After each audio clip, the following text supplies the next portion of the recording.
This is The Full Story with Ian Harden. Good morning, everyone. Welcome to The Full Story Online. My guest today is leading British rally driver Tom Cave. Good morning, Tom. Good morning, Ian. Thanks for having me on. My pleasure. Right, now, you've been rallying seemingly since the dawn of time, but when and how did you start rallying? It does feel quite a long time, doesn't it? But I first started rallying. Well, should we say I first started driving a rally car was back in 2005, which seems an awful long time ago now, at Sweet Lamb, as you do with all places.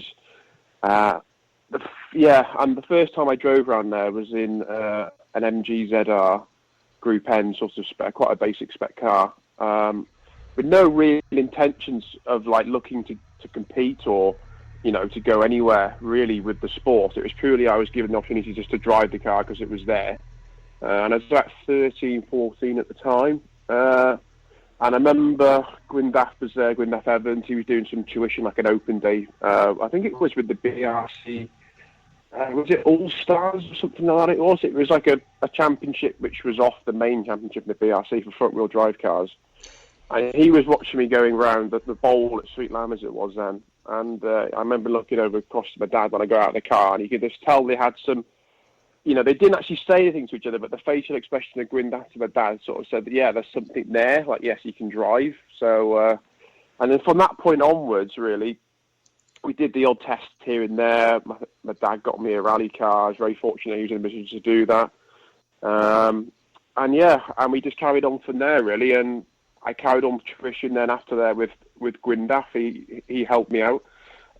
Also alongside Elvin as well. We did a lot together, Elvin and I together, when Elvin was doing the Formula 1000 championship in the Nissan Micros, I think it was.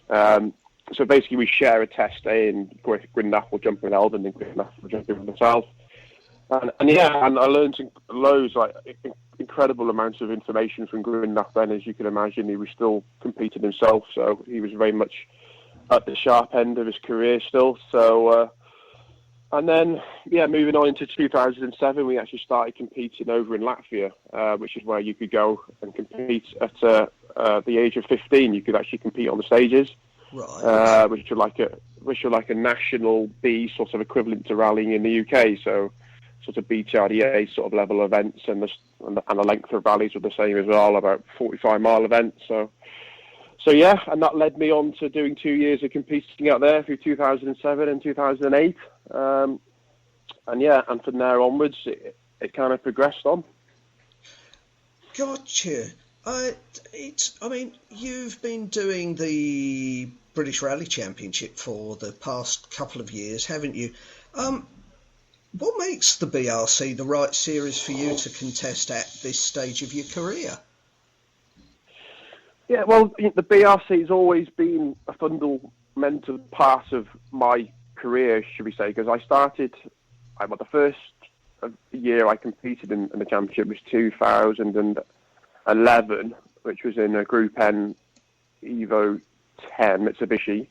And I was very, very unexperienced, should we say, back then. I can probably honestly say that. And, the amount of work that had to be put in to put in a real good fight to win events, I didn't really understand. So I was very much developing as a driver then.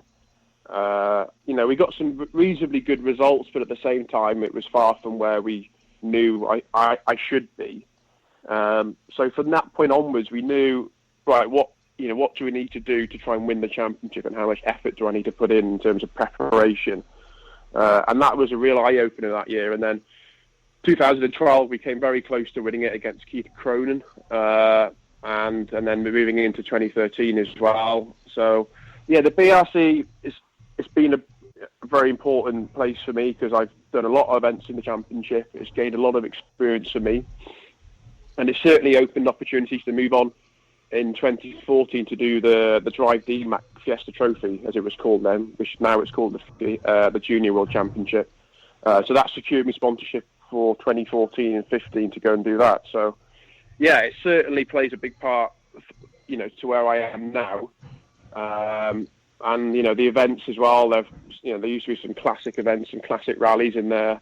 Like the Track Rod Rally in Yorkshire. Some real great stages. Rally North Wales as well, which is very local to me. So it's a great stepping stone for drivers who want to build experience and have the skills then to move on into Europe, or say the European Rally Championship, for example. Yes, I've got you. Now, these R5 cars, they're incredibly impressive.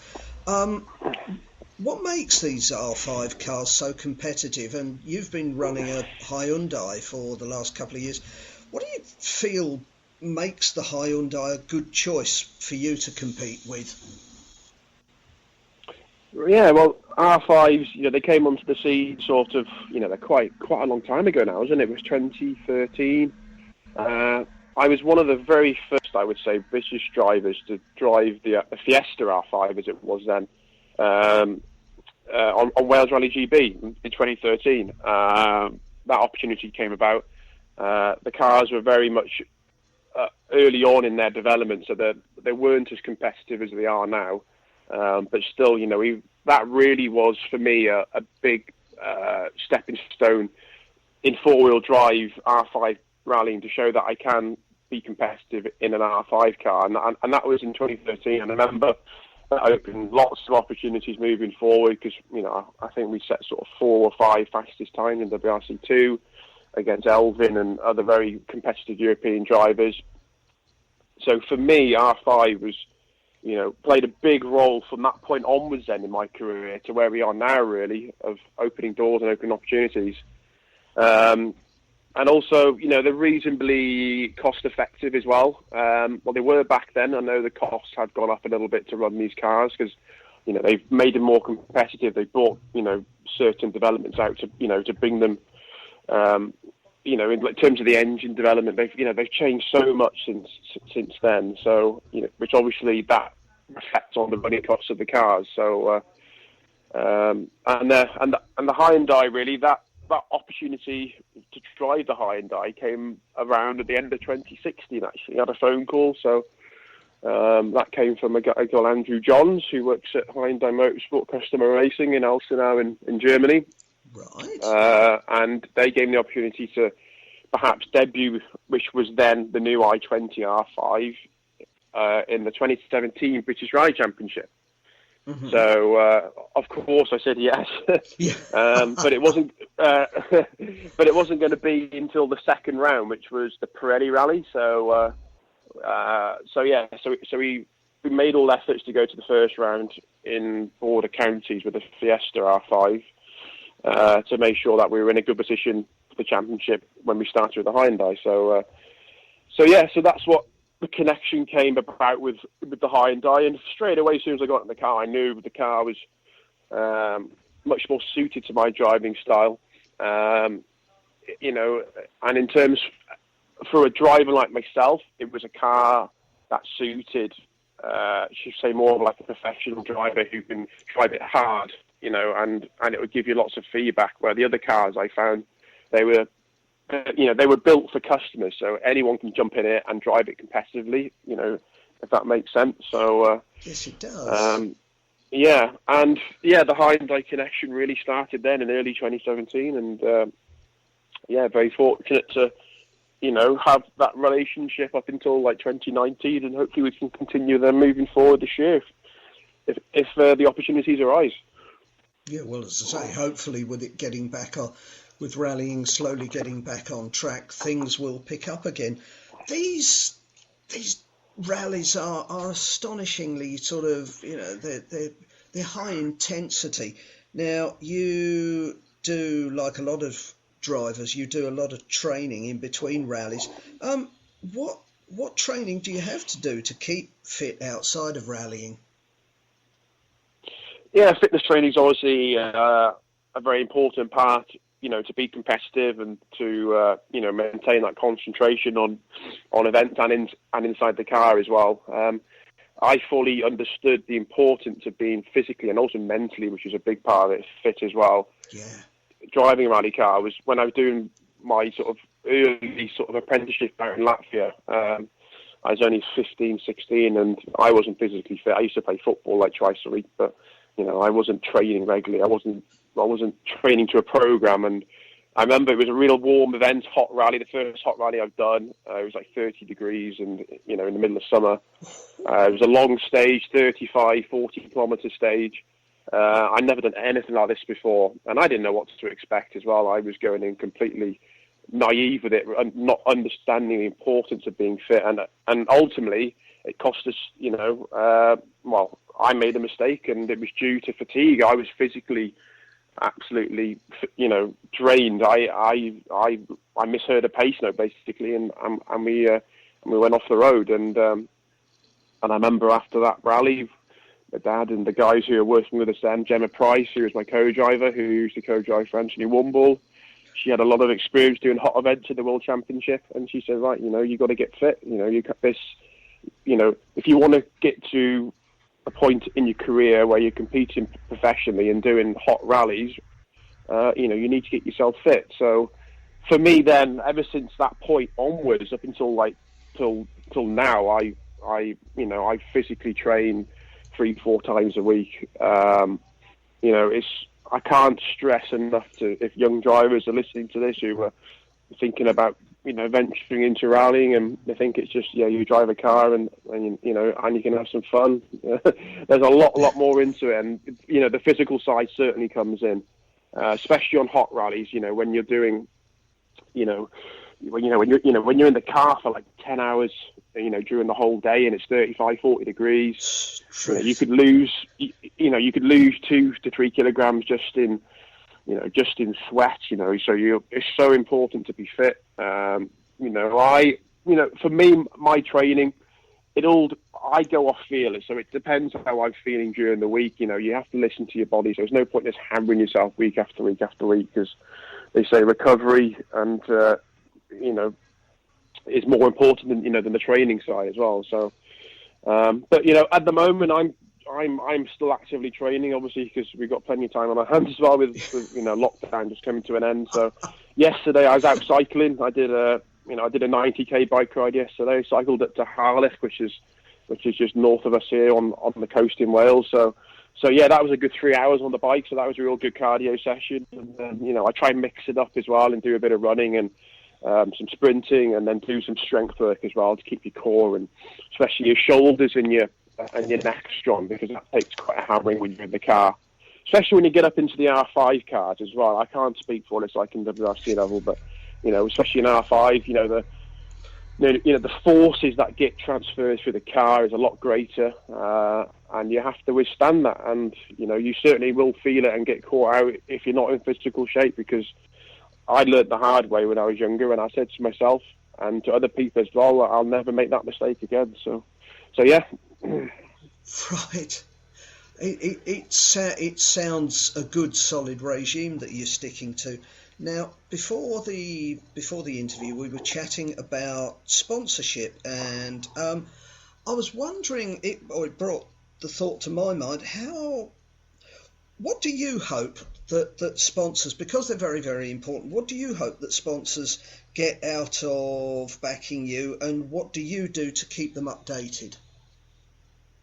Yeah, so like you said, it's very important to have these sponsors on board, and that is the key to success in rallying, is to have that budget behind you. And there's only a very lucky few people who get the opportunities to have that, and it's proving, I say, more difficult. Certainly, I found it's more difficult anyway in the last 5 years or so to attract sponsors to commit to a driver who wants to make their way into, say, World Championship level. There's such massive financial input that is required to do it. But in terms of keeping them updated as well, that's very important during the year. And you always have to ask the sponsors as well, what do they want to achieve from backing myself? So, there's a lot of creative talk between yourself and the sponsor, and seeing what they want out of the, their relationship with yourself. And the thing with rallying as well, it's great because you can take them to the events, and you can show them the stages. You can take them to the service park, and that gets them close to the action, which some people like, but other people tend to like to watch it from the sidelines, say back at home. But long as they get a benefit out of it, which is in relation to their company. That's all they want. So it's a very niche relationship. It has to have, I find, a connection with you and your rallying and what championship you're doing, and saying what car as well to their company. There has to be some kind of connection, like mutual connection. Yes. And I've found that always works. To attract a sponsor. So, you could attract sponsors from it could be from a coffee sponsor to a sponsor who deals with oil or fuel, which they could be so open, but all it takes is that company to have that one connection with yourself, whether it's because your nationality or what car you drive or the team who supplies the car to you, and it kind of builds from there. And another important point I found as well these days, not so much 15 years ago, but these days, is social media, because that's how people tend to watch things these days, is through Facebook or, they keep up to date on Instagram or however you want to follow the sport, and sometimes on Twitter. As long as you can provide a good platform from those social media channels, which is in relation to them, so i.e. the sponsor, then that gives them a big return. And I, like myself, I'm lucky I got quite a big following on social media, so that tends to open a talking point as well between a sponsor of asking, let's say if they ask myself, what's your followings on Facebook and Instagram, we can give them some really good feedback, and that tends to move things along in the right direction as well.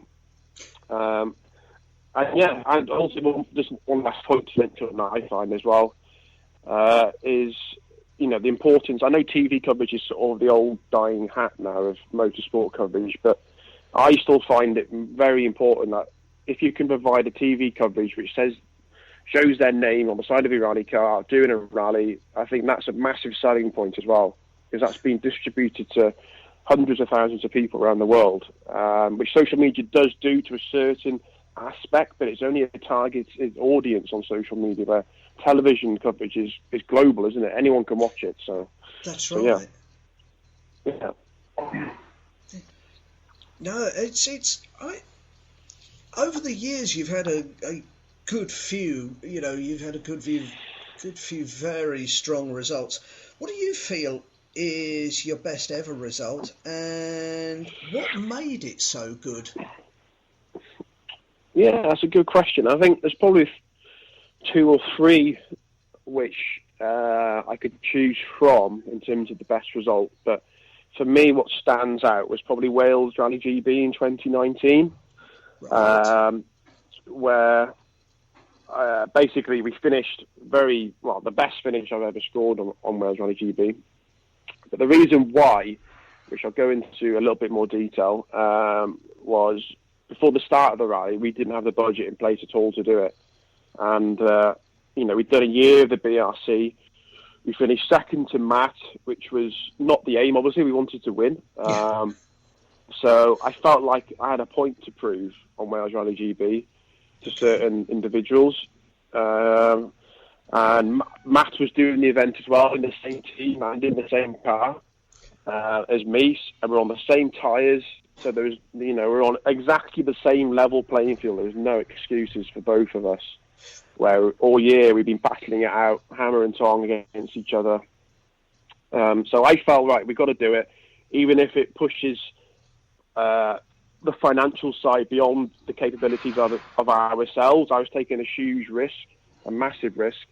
So I thought, no, right, we're going to do it, we're going to commit to it, and we're going to go away and show that, yes, the BRC was beneficial, but this kind of makes up for it. So basically, we ended up finishing 11th overall, and I think it was the best entry for R5 cars on a WRC event all year as well. So wow. There was like 30 odd R5 cars doing it, and you had the likes of Petter Solberg doing it as well, and Kalarov and Pera was there, Mats Osberg, Hayden Padden, all really good were current WRC drivers. So you certainly could get in the limelight if you could get a good result. So yeah, but on the first day we had a lot of issues. Not really down to the team's fault. It was pure just unluck. One of the wiring came out the back of the wheel, which controls all of my sort of like settings on the steering wheel, like anti-lag and the engine map settings. So basically that disabled what I could do with the steering wheel. So I was stuck with one engine map for pretty much the first day of the rally. And we were dropping like 20, 30 seconds a stage, especially through Penmachna, which was like 30 kilometres long. So I thought then the rally was over. You know, we got the car sorted. Well, we got it fixed, I say, by pure experience from Dale, my co-driver. He was quite handy with, you know, on the spanners, shall we say, but it was just more electrical work. So he managed to actually fix the steering wheel himself. We actually rewired the steering wheel loom on the side of the main road near Dinas Mawddwy on a real wet, crappy afternoon. So that pushed us to the point where we were nearly late going into the next time control at Dublin. We were very, very close to, you know, incurring time penalties. But anyway, we got the car sorted on the Friday afternoon. And then, shall I keep talking? Sorry. No, you're fine.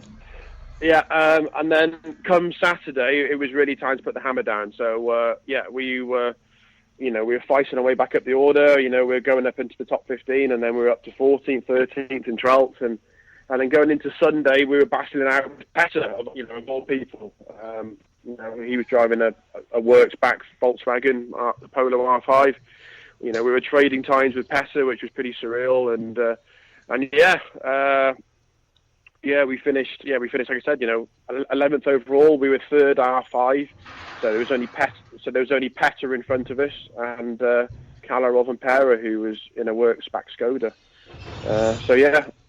So that was my best result. We were first Welsh crew, first amateur crew, first non-works car as well, and we were 11th overall. Wow, that's not surreal, Tom. That's superb. That's just determination, says I. Thank you. Moving on. When do you think Wales Rally GB is obviously was part of the World Rally Championship. When do you think would be the right time to try and make the big move to World Rally Championship level for you?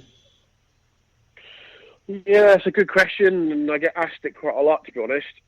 People, you know, fans and people who follow me on social media ask me this as well. Like, when are you going to get the big break to go up into the World Championship? You know, of course I want the opportunity. You know, I felt we were ready for it a couple of years ago, to be honest. But you know, the biggest setback and the biggest hindrance, should we say? I'm not sure if hindrance is the right word, but is budget. It all comes down to financial input. Like, you know, when I went back to talking about the sponsors, it's, you know, only a very few lucky people get that opportunity to do it. And I feel we've been so close to, you know, getting that chance and getting that golden ticket, should we say, to have, say, 2 years of doing, WRC2 and building that experience in an R5 and doing events which are way out your comfort zone over in Europe or even across, even further afield, say in South America, like Argentina and Mexico. And, you know, for me, I felt I was ready a couple of years ago, but whether it will happen again, I don't know, to be honest. You know, it's, you know, I'm getting towards my late 20s now. I'm 30 this year, so if it's going to happen, it's got to happen in the next couple of years. So, but yeah, you know, we'll keep pushing for it. I'm so driven and determined, as I always am, and I'll keep training and I'll keep pushing for it. And we just have to be realistic, and whatever comes about this year in terms of what, you know, whether we get an opportunity to do any rallying this year, you know, for myself is yet to be seen. But I will keep pushing and make sure I strive to get the best out of myself, and that's all I can do. And what else happens after that is fate, really. So hopefully we can see ourselves doing some WRC2 rallies before I get too old. But But yeah, it certainly requires an extraordinary amount of financial input to do it, and drivers who have that support, say, would like the French drivers, for example, they get great support through their through their federation. So they get chosen to be on their sort of driver academy, which the likes of Ogier and Loeb have all come through and gone to be very successful. And the current guys like Adrian Formeau and people like that who are currently on that scheme as well. They've obviously proven that, and they're getting their first chance to drive a World Rally car in a few weeks. So if we had something like that, which was in the UK, I really do think we would have had world champions by now. It just all comes down to the money, unfortunately, which is the big sticking point for a lot of young drivers. Yeah. Well, I say openly that you've got the drive, you've got the skill, you've certainly, with that Hyundai, you've certainly got the car that will keep you at the top of the time charts. Tom, thank you very much for your time today. You're very welcome. Thanks for having me on. It's been a pleasure to speak to you. rallyfm.net